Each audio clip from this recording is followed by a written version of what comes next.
Hello, कैसे हैं आप लोग। आज हम एक फिर नया लेकिन बहुत ही इम्पोर्टेंट टॉपिक आपके समक्ष लेकर के आ रहे हैं, जिसका नाम है प्रस्तावना या प्रियम्बल। इसका मतलब ये हुआ कि आज हम अपने संविधान की प्रस्तावना के बारे में जानेंगे। तो सबसे पहला सवाल यही होना चाहिए कि प्रस्तावना का अर्थ क्या है। प्रस्तावना का अर्थ क्या है, प्रस्तावना किसे कहते हैं। तो इसको समझने के लिए एक मैं उदाहरण देना चाहूँगा। उदाहरण ये है कि जब आप किसी किताब को खरीदते हैं, पढ़ते हैं, देखते हैं, तो सबसे पहले आपको प्रस्तावना ही दिखाई देती है।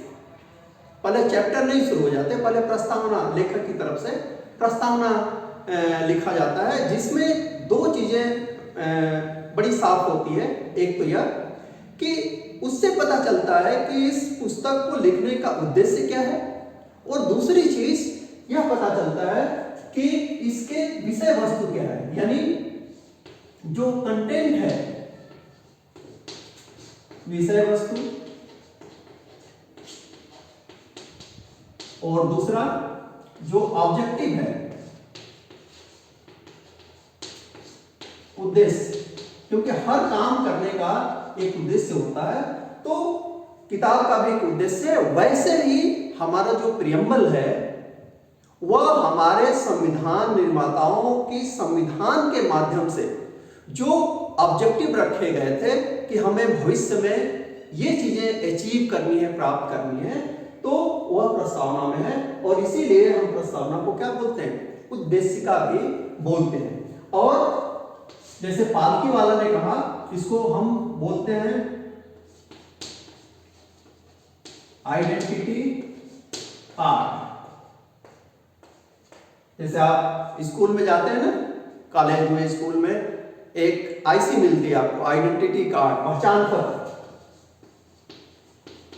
पहचान।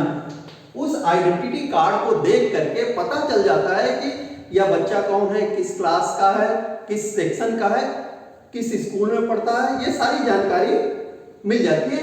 वैसे ही उद्देशिका या प्रस्तावना या प्रियम्बल को पढ़ने के बाद पता चल जाता है कि hमारे संविधान में क्या क्या है। तो प्रस्तावना एक प्रकार से क्या हो गया, इंट्रोडक्टरी नोट हो गया। इंट्रोडक्टरी नोट, शुरुआत में जो भूमिका लिखी जाती है, इसको आप कह सकते हैं कि यह क्या है, भूमिका है संविधान की। पहली चीज। दूसरी चीज ये कि ये जो चीज लाई गई प्रस्तावना के रूप में, तो यह कहां से ली गई है, इसका स्रोत क्या है, इस प्रस्तावना का स्रोत क्या है। तो स्रोत है, जब हम पढ़ रहे थे संविधान के स्रोत, तो उस समय भी ये बात आई थी, इसका स्रोत है संयुक्त राज्य अमेरिका का संविधान। तो यदि कोई आपसे पूछे कि भारतीय संविधान की प्रस्तावना को कहां से लिया गया है, तो आपका आंसर होगा संयुक्त राज्य अमेरिका। ऐसा हम क्यों कह रहे हैं, ऐसा इसलिए कह रहे हैं कि हमारी प्रस्तावना जो शुरू होती है संविधान की ना, वो क्या कहती है, बहुत ही फैसिनेटिंग वर्ड है, सेंटेंस है, we the people of India, हम भारत के लोग। वैसे ही अमेरिका का जो प्रियम्बल है संविधान का, वो भी इसी से शुरू होता है, we the people of United State of America, हम भारत के लोग या हम संयुक्त राज्य अमेरिका के लोग। तो प्रियम्बल कहां से लिया गया है, यूएसए के कॉन्स्टिट्यूशन से।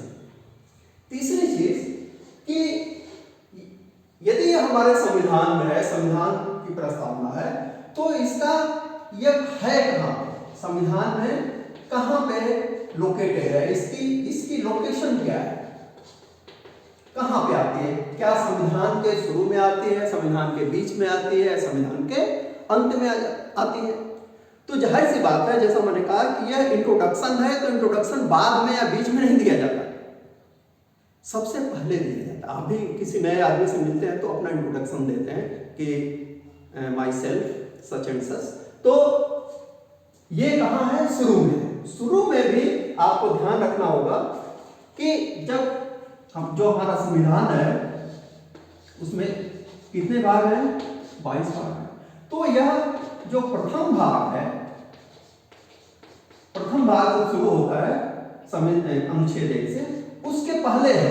प्रथम भाग के शुरू होने से पहले, यानी जो चैप्टराइजेशन है उसका यह भाग नहीं है, उसके पहले है। उसके प्रस्तावना के बाद अनुच्छेद 1 और भाग 1 शुरू होता है।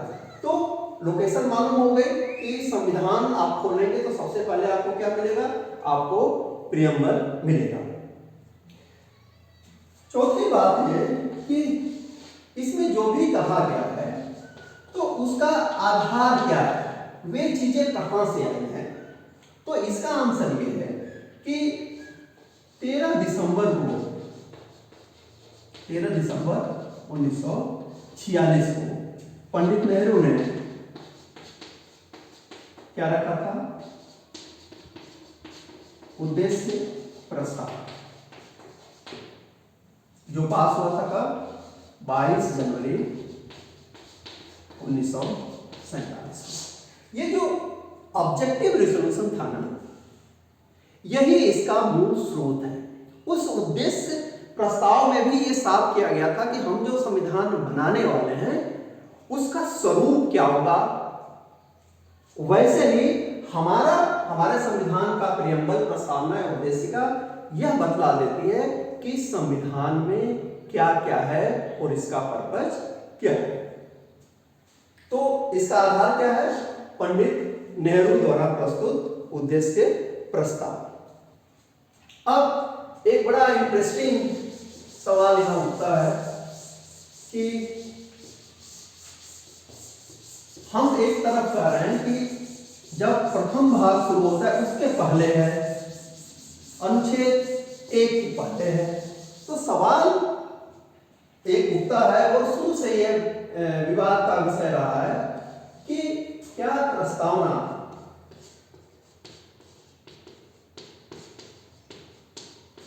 संविधान का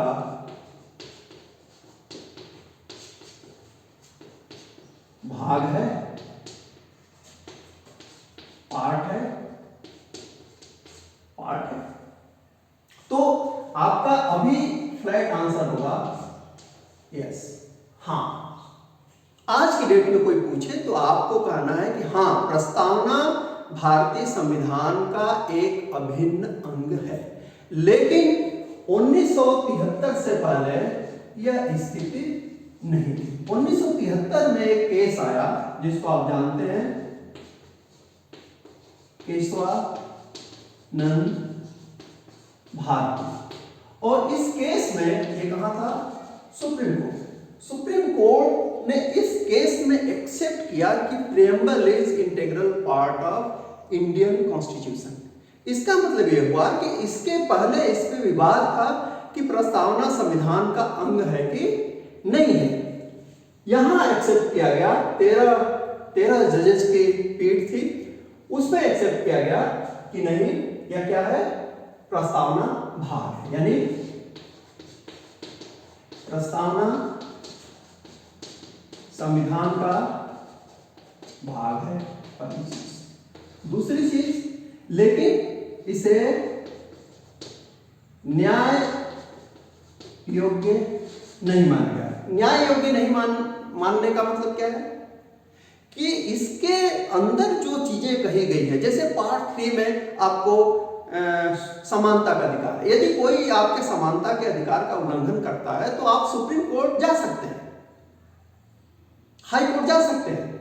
लेकिन प्रस्तावना में जो बात कही गई है उसको लागू करने के लिए आप न्यायालय में नहीं जा सकते। और तीसरी इंपॉर्टेंट चीज कही गई कि व्याख्या में, संविधान की व्याख्या में उपयोग किया जा सकता है, संविधान की व्याख्या में उपयोग किया जा सकता है। लेकिन कहां? जहां 1 से 395 पहले अनुच्छेद से लेकर के आखिरी अनुच्छेद के बीच के किसी प्रावधान की व्याख्या में अस्पष्टता है, क्लियरिटी नहीं है, वहां प्रस्तावना का इस्तेमाल किया जा सकता है। लेकिन जहां क्लियर चीजें हैं वहां प्रस्तावना का इस्तेमाल नहीं किया जा सकता। सबसे इंपॉर्टेंट चीज ये हुई केशवानंद भारती विवाद में उसके जो डिसीजन आया कि यह क्या है, प्रस्तावना का भाग है। अब जब प्रस्तावना का भाग है तो एक सवाल ये भी उठता है कि क्या संशोधन किया जा सकता है? जब यह भाग है तो क्या इसमें संशोधन हो सकता है? तो फिर आपका एक करेक्ट आंसर होगा हाँ। लॉजिक क्या बनती है?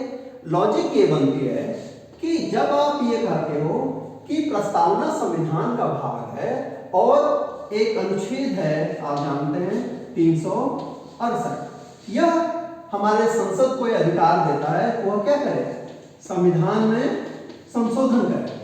तो जब संसद को संविधान में संशोधन करने का अधिकार है और प्रस्तावना संविधान का भाग है तो जाहिर सी बात है 368 जैसे अनुच्छेद 1 से लेकर के 395 पर लागू होती है, वैसे ही यह प्रियम्बल पर भी लागू होती है। यानी प्रस्तावना को संशोधित किया जा सकता है 368 के माध्यम से, वैसे ही जैसे संविधान के किसी दूसरे हिस्से में किया जा सकता है। अब यहीं पे एक और इंपॉर्टेंट चीज आती है कि जब इसमें संशोधन हो सकते हैं तो क्या इसमें संशोधन हुए हैं अभी, या प्रस्तावना जो मूल रूप से थी वैसे ही चल रही है? तो एक सवाल यह है कि क्या प्रस्तावना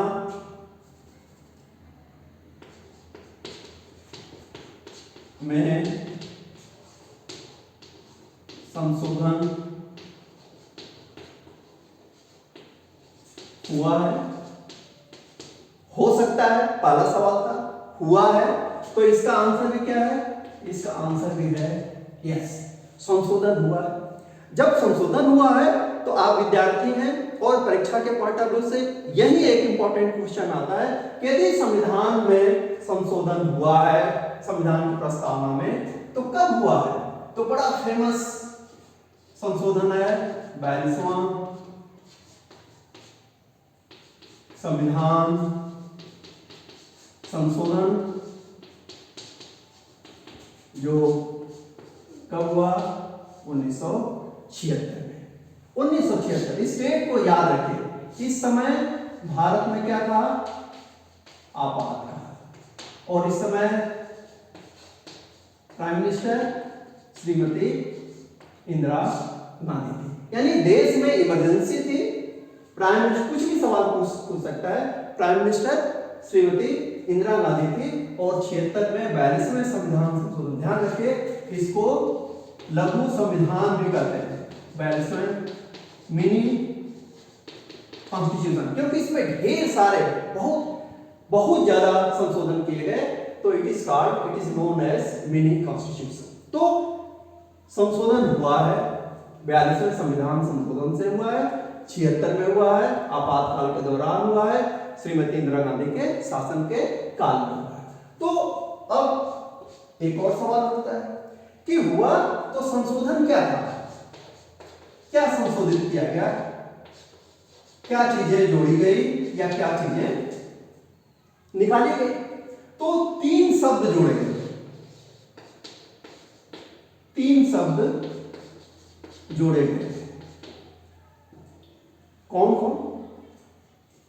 यही तो हमें जानना है। तो पहला है सोशलिस्ट या समाजवादी, दूसरा है सेक्युलर या पंथ निरपेक्ष, और तीसरा है इंटेग्रिटी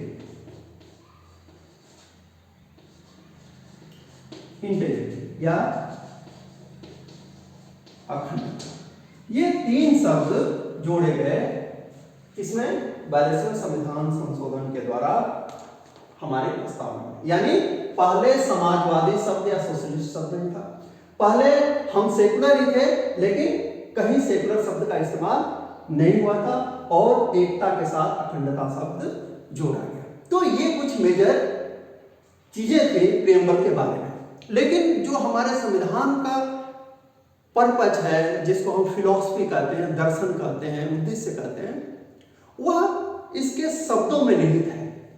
जैसे हम अगले वीडियो में देखेंगे कि जब हम ये कहते हैं कि नहीं सॉवरेन स्टेट बोलते हैं अपने स्टेट को, या सेकुलर स्टेट बोलते हैं, या सोशलिस्ट स्टेट बोलते हैं, या इंटीग्रिटी शब्द इस्तेमाल करते हैं, रिपब्लिक शब्द इस्तेमाल करते हैं, तो इसका मतलब क्या है? तो ये जो फिलॉसफी है इसके पीछे, या जब हम कहते हैं we the people of India, हम भारत के लोग, तो हमारा मतलब क्या होता है? ये सारी चीजें हम जानेंगे किसी दूसरे वीडियो में। आज यहीं तक, तो देखते रहिए, पढ़ते रहिए। Thank you very much.